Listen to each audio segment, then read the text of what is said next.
The winter of 2019 came to Hartwell, Vermont with a ferocity that the old-timers said they hadn't seen in decades. Snow began falling on the 1st of November and didn't stop for nearly a week, burying the small mountain town under a blanket of white that transformed the familiar landscape into something alien and strange.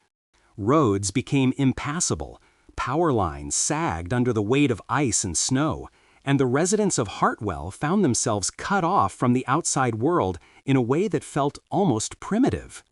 Samuel Everett watched it all from the window of his cabin, his 71-year-old body feeling every degree of the bitter cold that seeped through the gaps in the weathered wooden walls. The cabin had been built by his grandfather nearly a century ago, and while it had served generations of Everetts well, it was showing its age in ways that Samuel could no longer ignore. The roof leaked in 3 places, the foundation had shifted enough to make the floor noticeably uneven, and the old wood stove that provided the cabin's only heat had to be stoked every few hours to keep the temperature above freezing. But Samuel wasn't thinking about the cabin's deteriorating condition as he watched the snow continue to fall. He was thinking about the war, as he often did when the world outside grew quiet and cold. Vietnam had been hot, unbearably hot, a jungle hell that seemed designed to break the spirits of the young men who had been sent there to fight a war that many of them didn't understand. Samuel had been 19 when he shipped out, a farm boy from Vermont who had never been more than 50 miles from home. He had returned at 22, aged beyond his years, carrying wounds both visible and invisible that would never fully heal. The visible wounds had mostly faded over the decades. The shrapnel scars on his left leg and hip had become silver lines that only he and his late wife Eleanor had ever seen. The damage to his hearing, caused by an artillery round that had landed too close, had worsened over the years, until he now wore hearing aids that helped but never quite restored the sounds of his youth. And a slight tremor in his hands, a souvenir of the Agent Orange that had been sprayed liberally across the jungle during his second tour, had become so familiar that he barely noticed it anymore. The invisible wounds were harder to catalog. The nightmares that still came, less frequently now but no less vivid.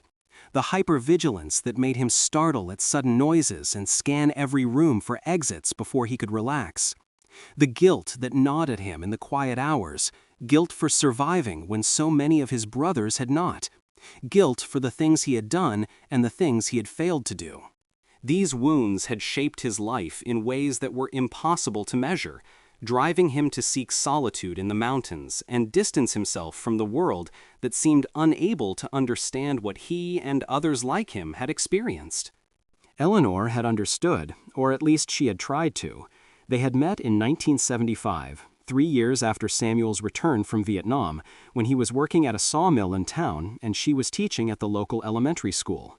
She had seen past his gruff exterior to the wounded man beneath, and she had loved him with a patience and devotion that still amazed him even now, 12 years after her death. They had never had children, a blessing and a curse that Samuel still felt conflicted about.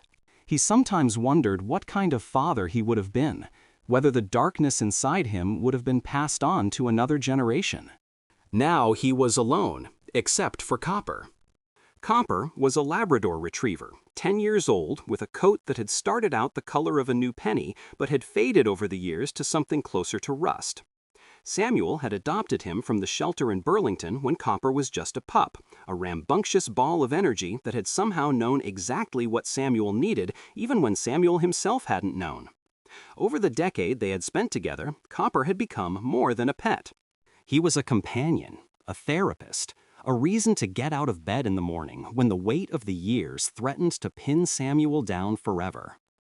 Copper was watching the snow too, his head resting on his paws, his brown eyes following the falling flakes with an intensity that suggested he was trying to solve some great mystery. He was old now, slower than he had been in his youth, with a graying muzzle and a stiffness in his joints that mirrored Samuel's own. But his spirit remained undiminished, and he still insisted on accompanying Samuel on his daily walks through the forest, even when the terrain was challenging and the weather was forbidding. The snow stopped falling on the 7th day of November, leaving behind a world transformed. The forest that surrounded Samuel's cabin had become a fairyland of white, every branch and needle coated with powder that sparkled in the pale winter sunlight. The silence was absolute, the kind of silence that seemed to press against the ears and make even breathing feel intrusive. It was the silence of a world holding its breath, waiting for something to happen. Samuel waited until the afternoon to venture outside, giving the temperature a chance to rise above its early morning low of -15. He dressed carefully, layering wool and fleece and waterproof outer shells, protecting every inch of exposed skin against the bitter cold. Copper watched the preparations with barely contained excitement, his tail thumping against the floor, knowing that soon they would be out in the white world that called to him through the frosted windows. But he didn't mind. The beauty of the winter landscape was worth the effort, worth the cold that made his joints ache and his lungs burn. This was why he lived up here, in this isolated cabin where the nearest neighbor was 3 miles away and the nearest town was 8. This was why he had chosen solitude over society, silence over the noise of a world that never seemed to slow down. Copper bounded ahead, his retriever heritage giving him a natural affinity for snow that Samuel could only envy. The dog plunged through drifts that would have stopped Samuel in his tracks, emerging covered in white powder and looking supremely pleased with himself. He circled back to check on his human, then raced ahead again, a ball of rusty energy against the endless white. They walked for nearly an hour, following the trail that Samuel had maintained for decades through the forest behind his property. The trail was invisible now, buried under 4 feet of snow, but Samuel knew it so well that he could have walked it blindfolded. Every tree was familiar, every rock and root and hollow imprinted on his memory from countless journeys over countless years. It was Copper who first noticed something wrong. The dog had been ranging ahead as usual, his nose close to the surface of the snow, tracking the scents of small animals that had taken shelter from the storm. But suddenly, he stopped. His entire body went rigid, his ears pricked forward, his tail held straight out behind him.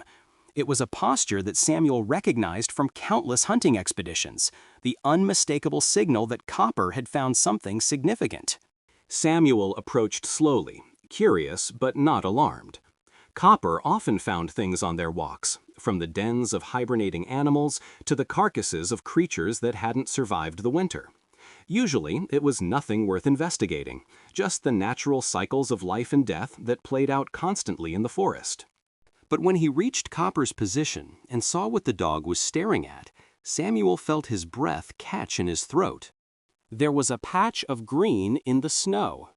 It was about 10 feet in diameter, a perfect circle of vibrant green growth in the midst of the endless white.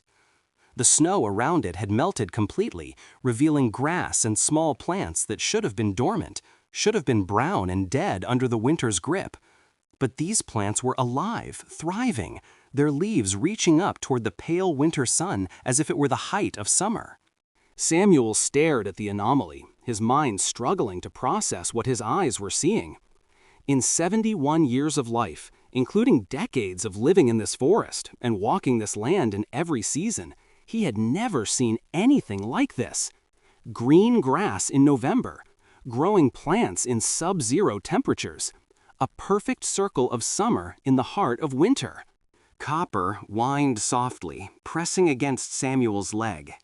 The dog could sense that something was wrong, that this discovery was outside the bounds of normal experience. But his curiosity was stronger than his caution, and after a moment, he began to inch toward the edge of the green patch, his nose working overtime.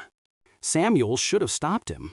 Some instinct, honed by decades of military training and survival experience, told him that this was dangerous, that the unexplained was often the unsafe. But the same instinct that warned him also compelled him forward, drew him toward the mystery with a force that seemed almost magnetic. He followed Copper to the edge of the circle, and as he stepped over the boundary from snow to grass, he felt an immediate change. The air inside the circle was warm, perhaps 60 degrees, a stunning contrast to the frigid temperatures of the surrounding forest. The warmth seemed to radiate from the ground itself, rising up through the soles of his boots and spreading through his body like a blessing. Copper had already ventured to the center of the circle, where something caught Samuel's eye.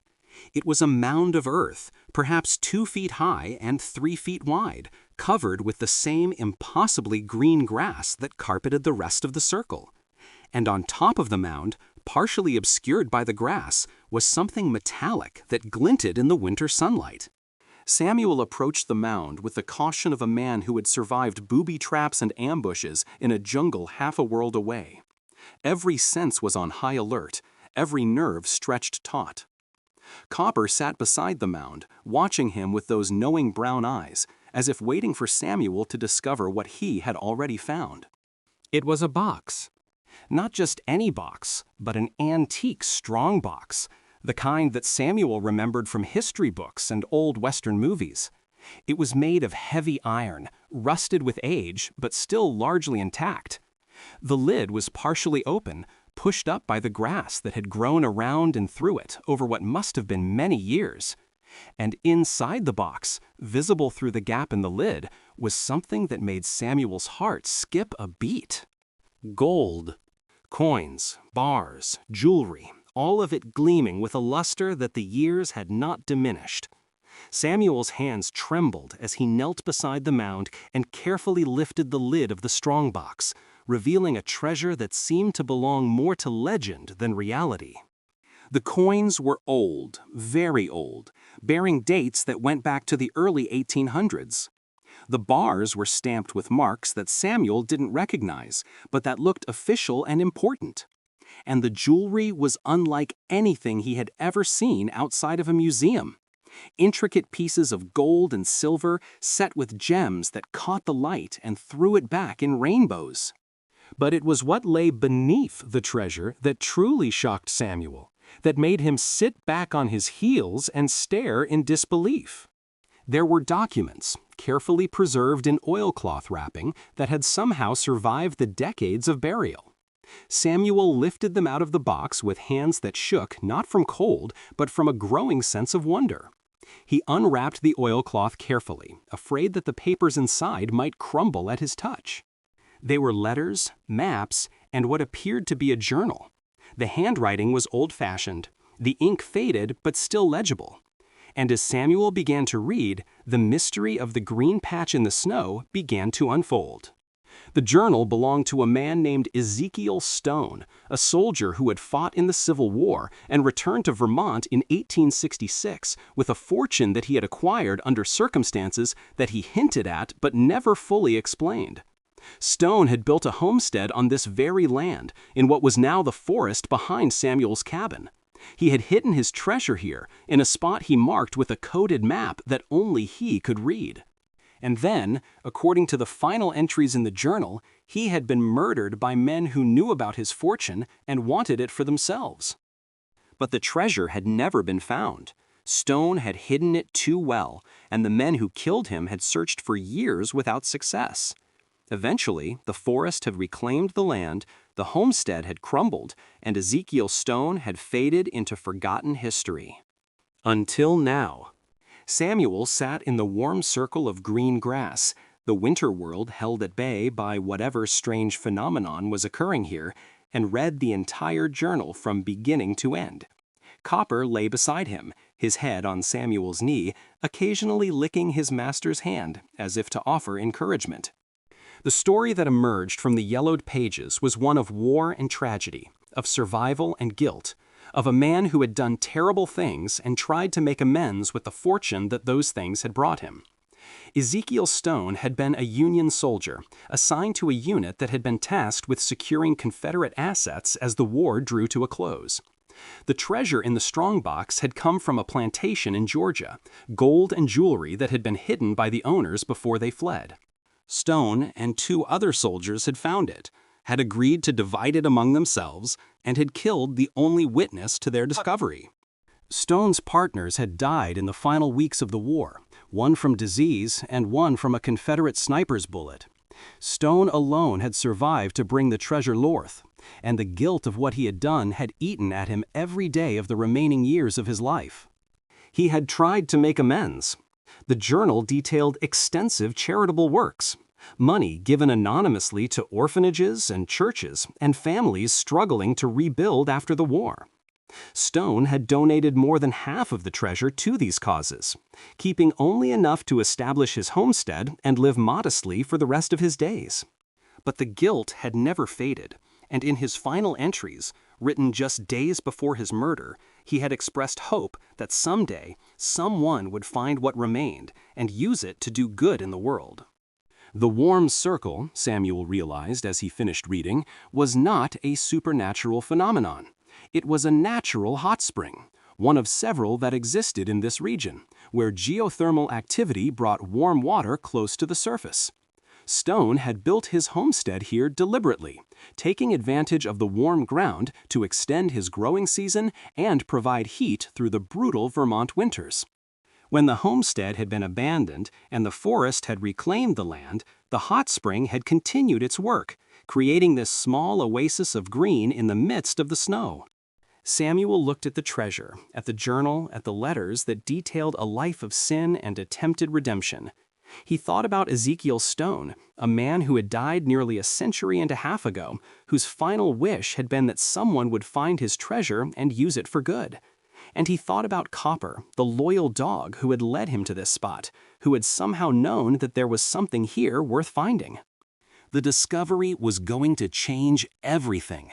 Samuel understood that instinctively, understood that a treasure of this magnitude would draw attention, would bring the outside world crashing into his carefully constructed isolation.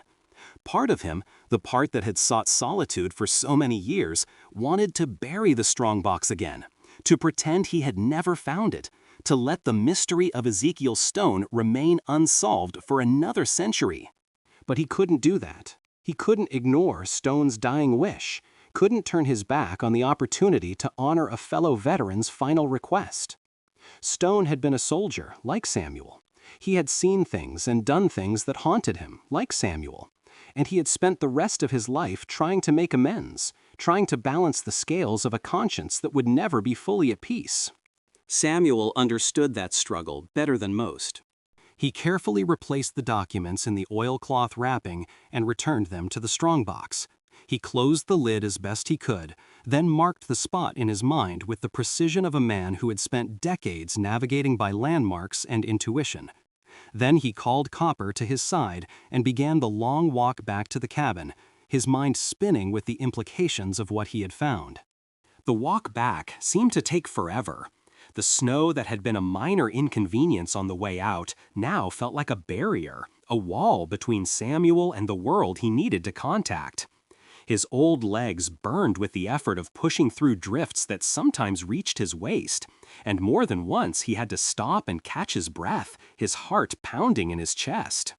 But Copper was there, always there, circling back to check on his human, offering encouragement with a wagging tail and an eager bark. The dog seemed to understand that something important had happened, that their routine walk had become something much more significant.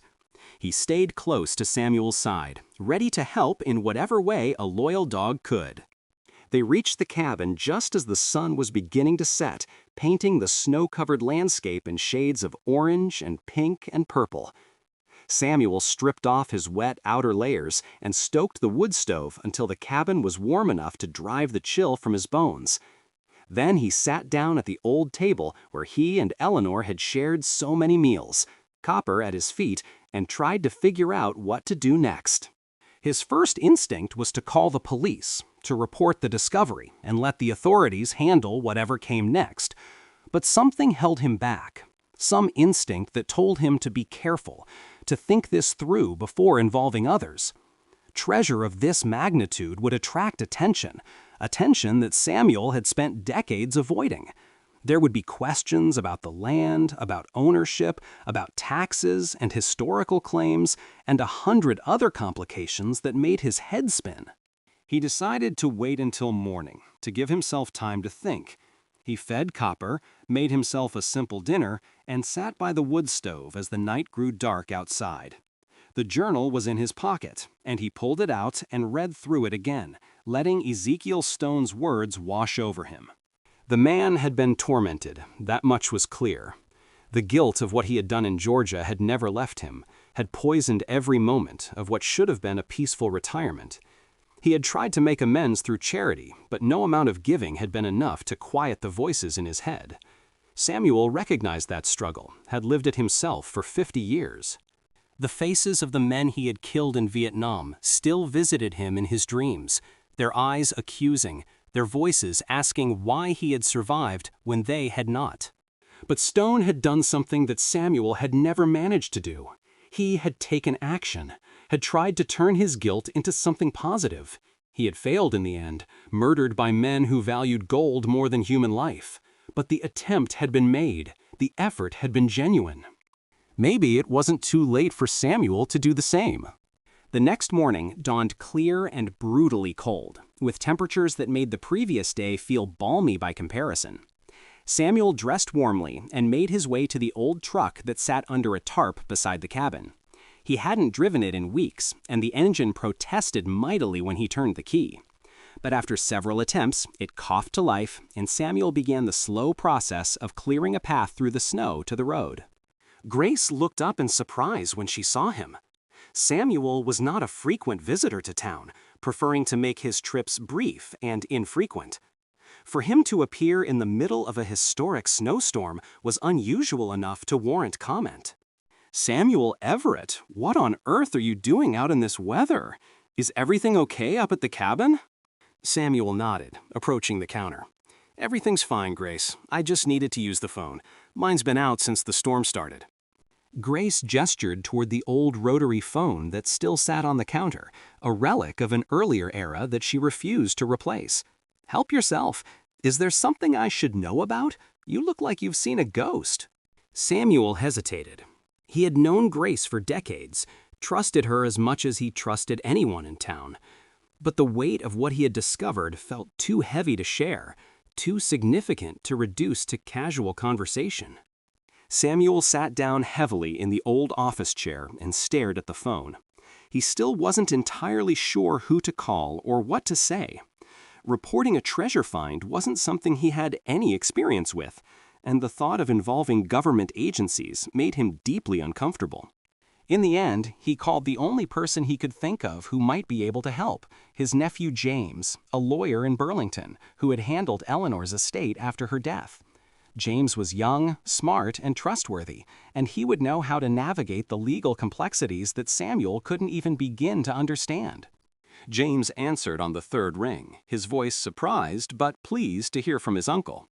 They exchanged pleasantries for a moment before Samuel got to the point. "I found something, James. Something big. I need help figuring out what to do about it." James listened without interrupting, his silence on the other end of the line somehow more reassuring than any words could have been. When Samuel finally ran out of things to say, there was a long pause before his nephew responded. "Uncle Sam, if what you're describing is real, this is probably the most significant historical discovery in Vermont in decades. The treasure alone would be worth a fortune, but the historical documents, the connection to the Civil War, that's priceless. We're going to need to involve experts, historians, maybe even federal agencies, if any of this turns out to be property of the U.S. government." Samuel's heart sank. This was exactly what he had feared. The intrusion of the outside world into his carefully constructed isolation. But he had known it was coming from the moment he read Ezekiel Stone's dying wish. "I don't want a circus, James. I just want to do right by the man who buried that treasure. He wanted it used for good. That's what I want too." "We'll figure it out, Uncle Sam. Let me make some calls, talk to some people who know about this kind of thing. Can you secure the site? Make sure no one else stumbles onto it before we can get proper documentation." Samuel thought about the remote location, the deep snow, the miles of forest that separated the site from any traveled road. "I don't think that's going to be a problem. Nobody comes up here, especially not in winter." "Good. I'll drive up tomorrow, weather permitting. We'll go out to the site together, and I'll take photographs and measurements, document everything properly. Then we can decide how to proceed." Samuel agreed, feeling a weight lift from his shoulders. He wasn't alone in this. James would help him navigate the complexities, would make sure that Ezekiel Stone's wishes were honored. He hung up the phone and sat for a moment in the quiet of Grace's office, trying to process the magnitude of what was happening. When he emerged from the office, Grace was waiting at the counter, her expression a mixture of curiosity and concern. Samuel knew he owed her some kind of explanation, but he wasn't ready to share the full story yet. There would be time for that later, once he understood better what he was dealing with. "Everything okay?" Grace asked. Samuel nodded. "I think so. I found something up in the forest, something that might be important. My nephew's going to come up and help me figure out what to do about it."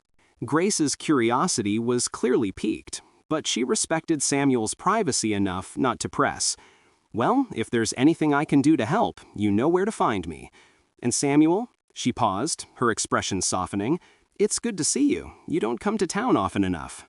Samuel felt a pang of something that might have been guilt. Grace had been trying to draw him out of his isolation for years, inviting him to community events and holiday gatherings that he almost always declined. He had told himself that he preferred solitude, that the company of others was too exhausting for a man of his age and experience.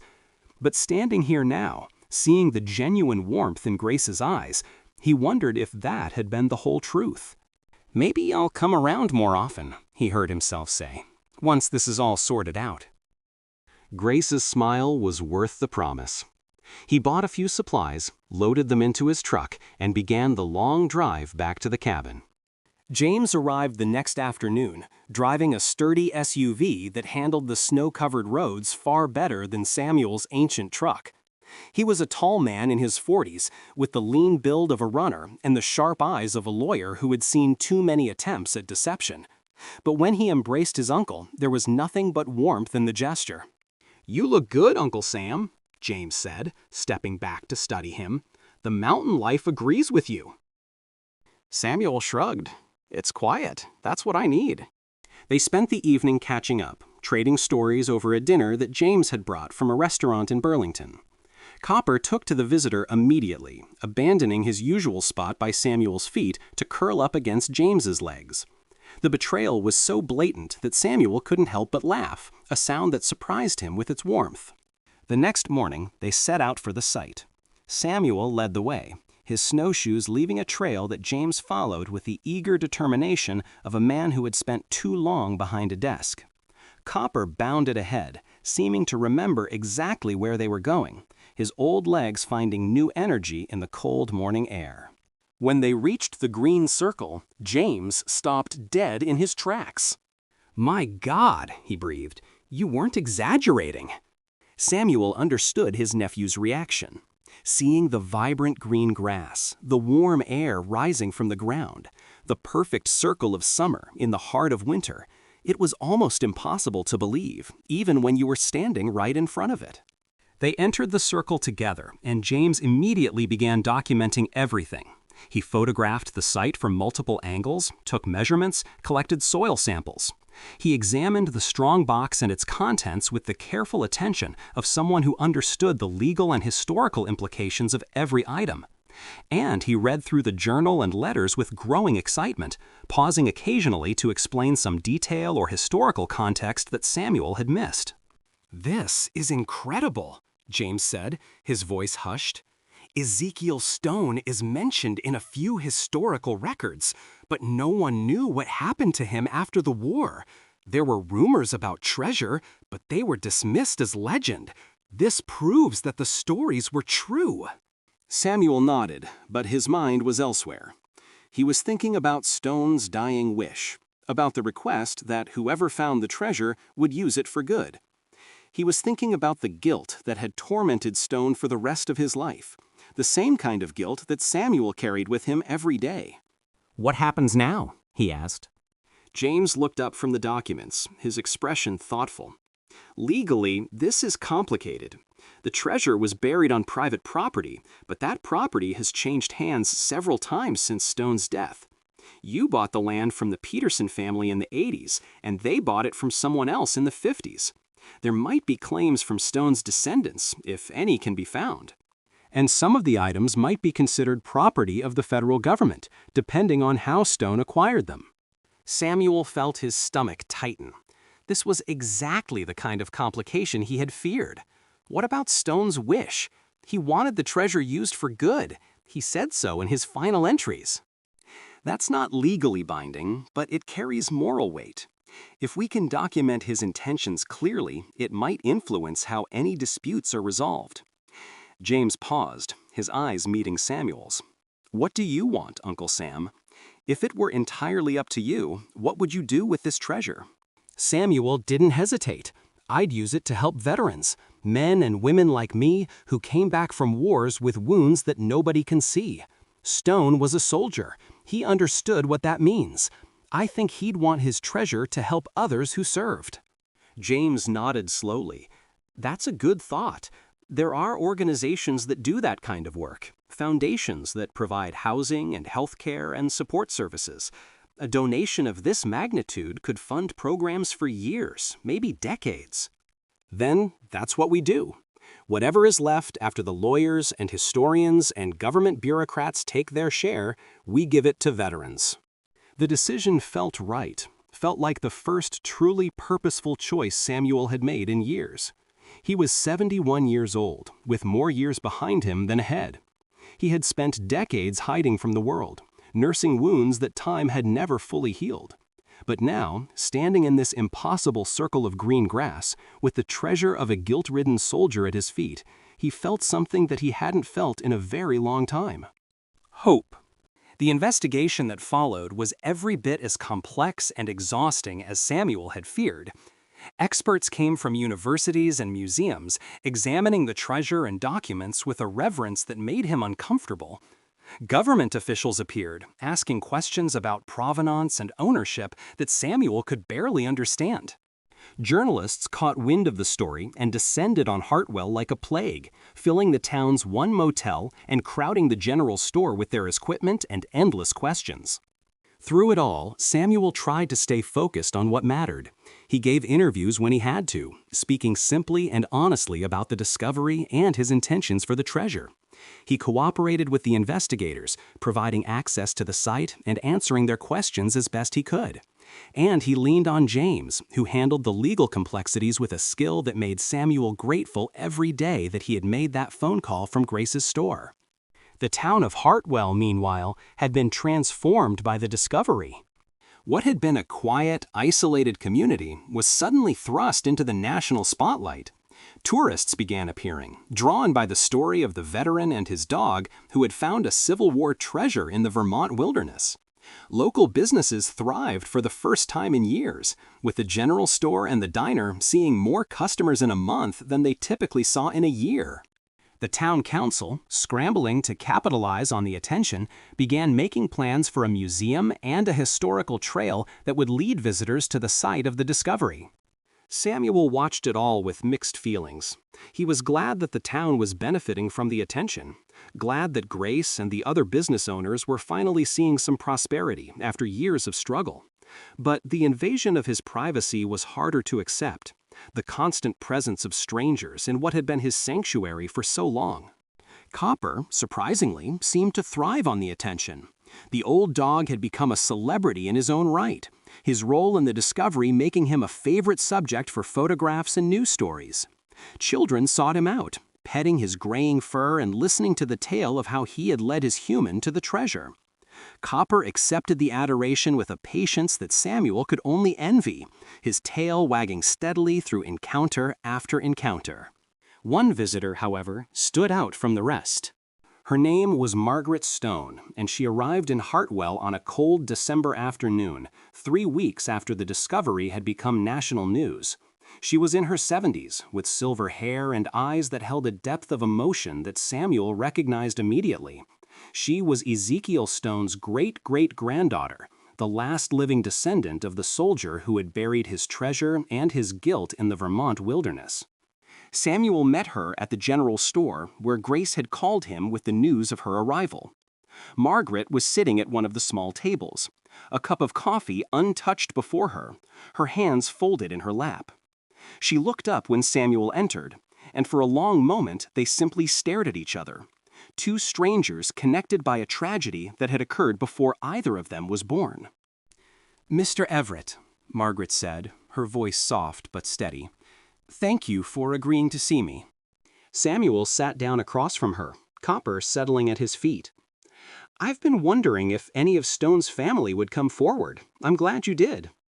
Margaret's eyes glistened with unshed tears. "I almost didn't. When I saw the news reports, I wasn't sure if I wanted to be connected to all of this. My family has carried the shame of Ezekiel's story for generations. The theft, the murder, the lies. We never talked about it openly, but everyone knew." "You knew about the treasure?" Margaret shook her head. "Only rumors. Stories passed down through the family, dismissed as fantasy or wishful thinking. No one ever went looking for it. I think we all hoped it would stay buried, that the past would stay in the past." Samuel understood that instinct. He had buried plenty of his own past, had hoped that time and distance would be enough to make it fade. "Why did you come then?" Margaret was silent for a long moment, her eyes fixed on some point beyond Samuel's shoulder. When she spoke, her voice was barely above a whisper. "Because of what you said in that interview, about using the treasure to help veterans, about honoring Ezekiel's wish to do good." She met Samuel's eyes, and he saw tears flowing freely now. "My father served in Korea. My brother served in Vietnam, the same as you. He came back broken, just like you described. He took his own life when he was 32 years old." Samuel felt the breath leave his body. He thought about the faces that visited him in his dreams, the guilt that gnawed at him in the quiet hours. He thought about how close he had come, in those dark years after the war, to making the same choice that Margaret's brother had made. "I'm sorry," he said, the words feeling inadequate but genuine. Margaret reached across the table and took his hand. Her grip was strong, her skin warm against his cold fingers. "When I heard what you wanted to do with the treasure, I knew I had to come. I had to tell you that Ezekiel would have approved, not because of the money, but because of what it represents, a chance to help people who are suffering the way he suffered, a chance to turn guilt into something good." Samuel thought about the journal, about Stone's anguished entries, and his desperate attempts at redemption. He thought about his own journey, the decades of isolation and avoidance that had finally led him to this moment. "I want you to be part of it," he said. "Whatever we create with this treasure, whatever foundation or program we establish, I want the Stone family to have a voice. Ezekiel deserves that, and so do you." Margaret's tears fell freely now, but she was smiling through them. "Thank you, Mr. Everett. Thank you for understanding." They talked for hours, sharing stories about the wars that had shaped their families and the loved ones they had lost. Grace brought them food and coffee, then closed the store and sat with them, adding her own stories to the conversation. The afternoon faded into evening, and still they talked, strangers becoming friends through the shared experience of grief and hope. And Samuel, reluctantly, would serve as the foundation's public face, telling his story and Ezekiel's story to anyone who would listen. It wasn't what he had planned for the final years of his life. He had expected to fade away quietly in his cabin, accompanied only by copper and the ghosts of his past. But sometimes life had other plans. Sometimes a loyal dog led you to a treasure that changed everything. The Stone Veterans Foundation was officially established 6 months later, funded by the treasure that Ezekiel Stone had buried more than a century before. The legal complications had been resolved, with Samuel retaining ownership of the items found on his property and choosing to donate most of their value to the foundation. A few pieces of historical significance were given to museums, where they would tell Ezekiel's story to generations of visitors.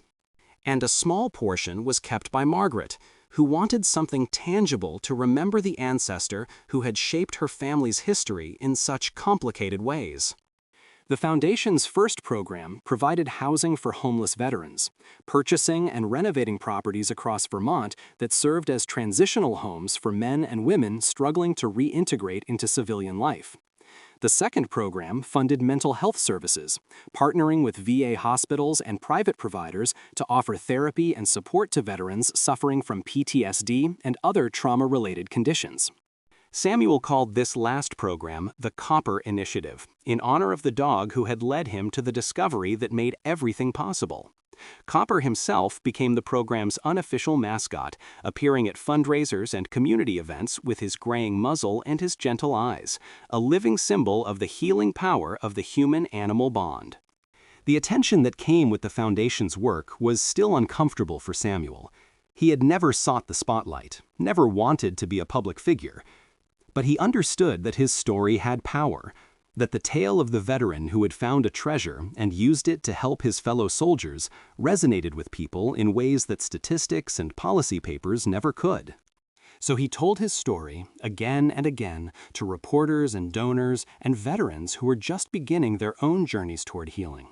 He spoke about the war, about the guilt, about the decades of isolation that had nearly destroyed him.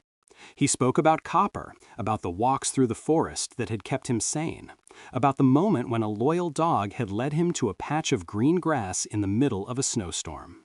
And he spoke about Ezekiel Stone, about the Civil War soldier whose guilt had mirrored his own, and whose dying wish had finally been fulfilled. The people of Hartwell embraced their new role as hosts to the Foundation's headquarters, which was established in a renovated building on Main Street.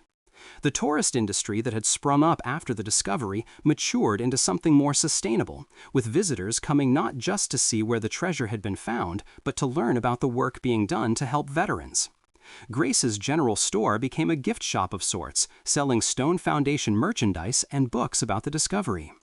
The diner added a Copper burger to its menu, with proceeds going to the Copper Initiative. Samuel still lived in his cabin, still treasured his solitude, still walked through the forest with Copper at his side. But the isolation that had once been his shield had become something more permeable. He accepted invitations to community events, hosted visitors at the cabin who wanted to meet the man behind the story, formed friendships that he had never expected to have. The walls he had built around himself were still there, but they had doors now, doors that he sometimes chose to open. Copper was 13 years old when the Foundation celebrated its second anniversary, ancient for a Labrador, with a muzzle that was more white than rust and legs that could no longer carry him as far as they once had. Samuel knew that their time together was growing short, that the day would come when he would have to say goodbye to the companion who had saved him in more ways than he could count.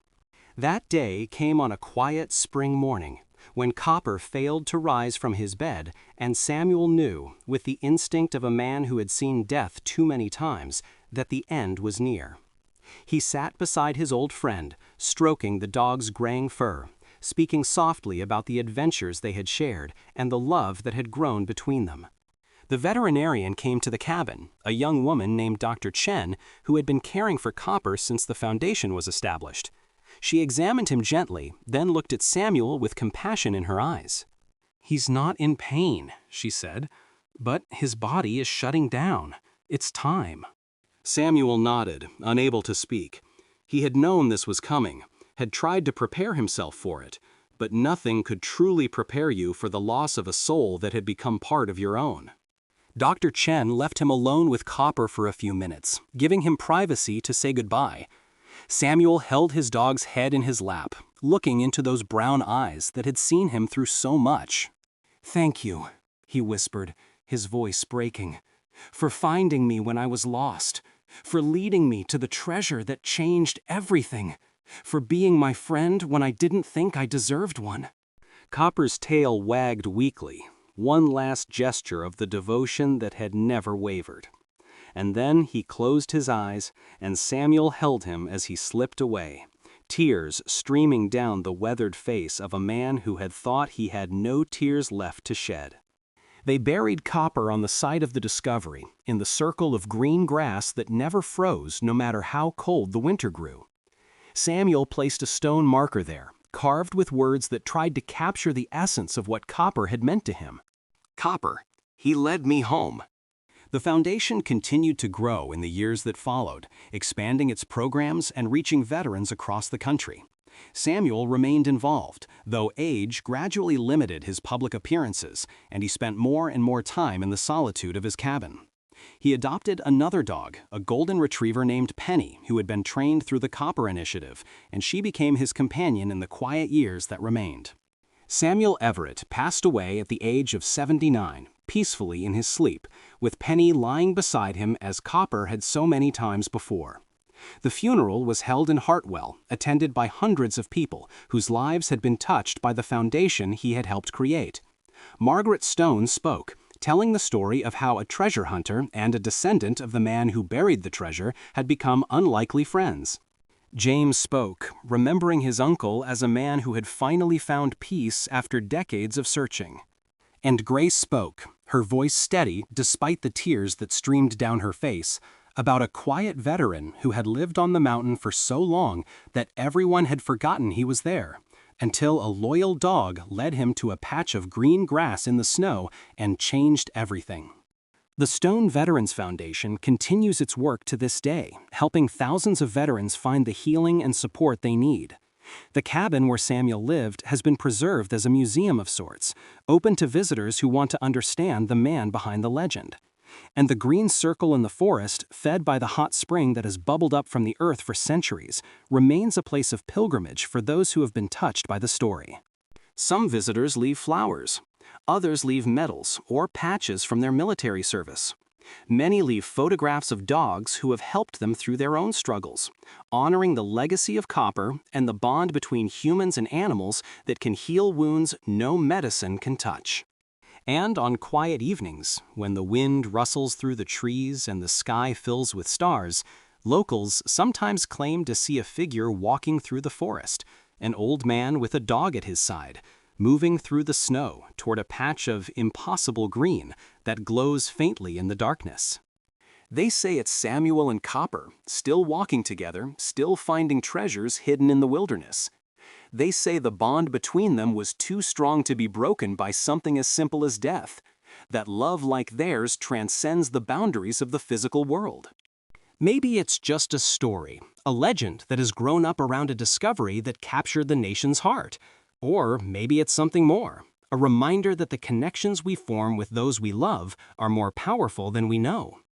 Either way, the discovery that left the town in awe continues to ripple outward, touching lives and inspiring hope in ways that Samuel could never have imagined when he first noticed a strange green patch in the snow.